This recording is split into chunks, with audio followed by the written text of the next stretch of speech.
Magandang araw mga kaibigan. Bigyan natin ng reaction, opinion itong post ang balita ngayon. Title: Dahil sa pagiging chismosa at palingkera, hindi nagpatumpik-tumpik ang broadcaster at political commentator na si Jason sa kanyang reaksyon matapos isampa ang civil libel case laban kay Palace Press Officer at PCO Undersecretary Claire Castro, kung saan humihingi ng 110 million danyos ang kampo ni Batangas 1st District Representative Leandro Libiste. Sa isang mariin at mapanuyang pahayag, tahasang iniugnay ni Sonsa ang kaso sa umano'y estilo ni Castro sa pakikipag-usap at pagbibigay ng pahayag sa publiko. Ito ang post. Dahil sa pagiging chismosa at palingkera ni Auntie Claire, siya ngayon ay nakademanda at pinagmumulta ng 110 million puwera kulong yan. Para kay Sonsa, ang pagsasampa ng kaso ay patunay umano na may hangganan ang pagiging palaban at mapanuligsa, lalo na kung ang nagsasalita ay isang opisyal ng gobyerno na may impluensya at malawak na audience.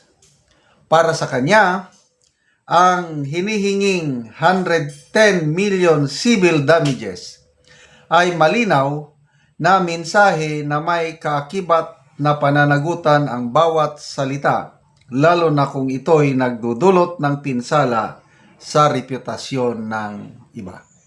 Okay, so nag-ugat ito sa pahayag ng Ombudsman Remulla na nininegosyo ni Congressman Libiste ang kanyang prangkisa. Inakusahan ang batang kongresista na ibinenta ang kanyang prangkisa, kaya iniimbestigahan. Kailang sumagot naman ang Meralco na wala silang biniling prangkisa galing kay Congressman Libiste. Iba ang biniling kumpanya. So, medyo na mix up lang si Ombudsman Remulla. Hindi niya alam yung detalye. Marami palang kumpanyang itinatag ni Congressman Libiste. Ang naibenta niyang share sa Meralco, walang franchise yun. So, yung pahayag ni Ombudsman Remulla, sinakyan naman ni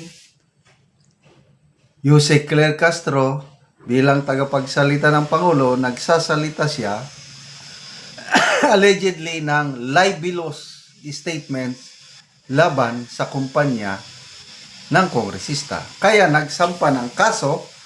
So, dalawa pala ito, pwedeng criminal case, pwedeng civil case. Paliwanag ng kongresista, ayaw niyang makulong si Auntie Claire, kaya hindi siya nag-file ng criminal case. Civil case lang, pinagmumulta ng 110 million. Okay. So, ang depensa naman ni Auntie Claire, bakit ako ang sinampahan ng kaso? Bakit hindi mo sinampahan ng kaso si Ombudsman Remulla? Kanya-kanyang diskarte.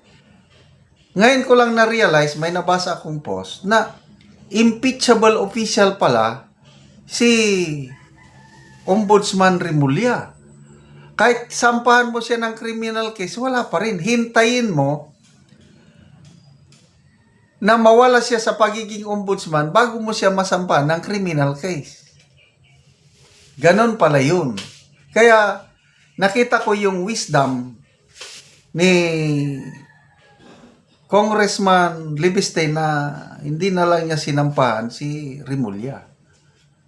Isa pa, sinabi niya na may iginagalang niya si Ombudsman Remulla dahil magkaibigan daw si Senator Ligarda at si Boying Remulla. Lalong ngayon si lalong umalma si Auntie Claire dahil bakit ako? Hindi mo iginagalang.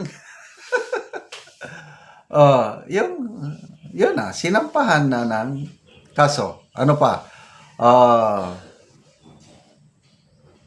may ano na naman, magaling talaga itong si Auntie Claire. Dinadivert na naman niya yung issue. Sino ang nasa likod sa pagsasampang ito? Sino ang gustong busalan ng aking bibig para hindi na ako magsalita kaya sinampa niyo ako ng kaso? Sumagot si Joey De Bibre sa kanyang post.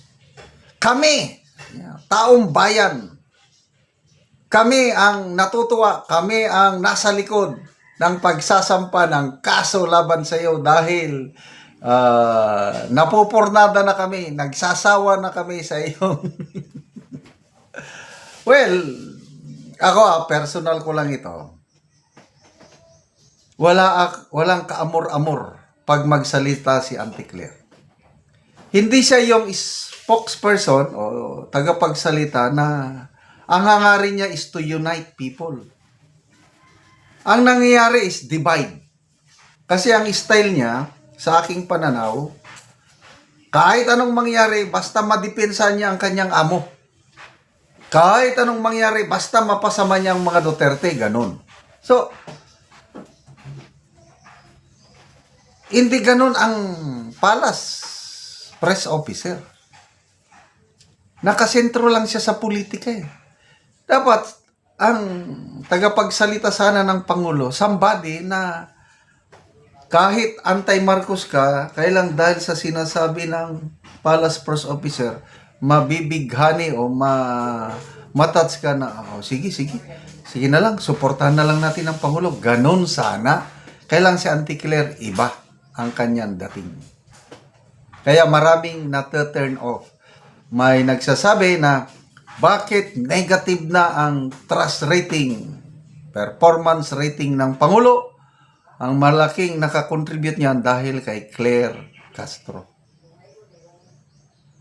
So, kami, sabi ni Joey De Bibre, kami ang may gusto na masampahan ka ng kaso. So, agree ba kayo sa sinasabi ni Jason Sa na dahil sa kanyang pagiging palingkera at chismosa? Malala ko tuloy si dating Executive Secretary Lucas Bersamin. Ganyan din ang birada niya kay Claire Castro na umayos ka. Huwag kang salita ng salita, huwag kang maging palangkera. Something like that. Okay, good luck, Yusek Claire Castro, sa pagharap mo ng kasong ito. Salamat mga kaibigan sa inyong pagsubaybay sa ating channel. Nakakatulong kayo ng malaki sa tribong Talandig ng Bukidnon dahil ang income natin sa channel na ito is pantulong po sa tribo. Namimigay tayo ng mga libreng yero at pako para makapagpatayo sila ng mas maayos na tirahan. Panoorin nyo ang video na ito. Si Angkol ang natagaan og sin og mag-atop na ni siya karon.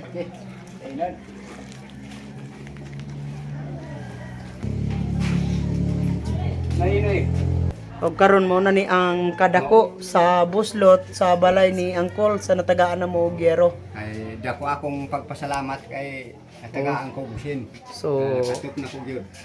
mga dagko na gid kayo ang buslot sa iyang yero.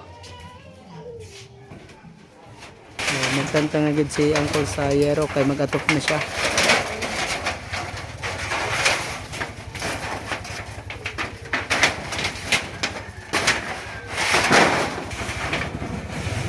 Karon mag-atop na gid si Angkol. Wala pa. Awal. Okay ka idol.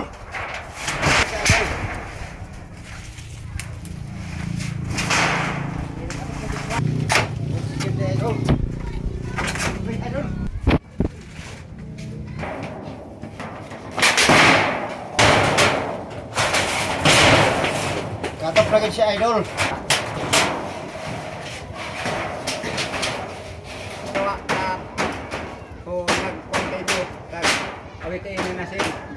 Karon naman na gid si Angkol sa pag-atop sa iyang balay. So maayo na gid nga tan-awon. Kayo sa Ginoo. Mga nakuha na ko sa video nga salamat sa Ginoo. Kay naiwan na gyud ning akong balay, di na ko gyud ulanan. Oh, salamat kayo, Kol. Salamat kayo. Oo, thank you.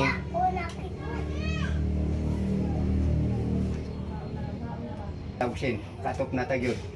Mm-mm.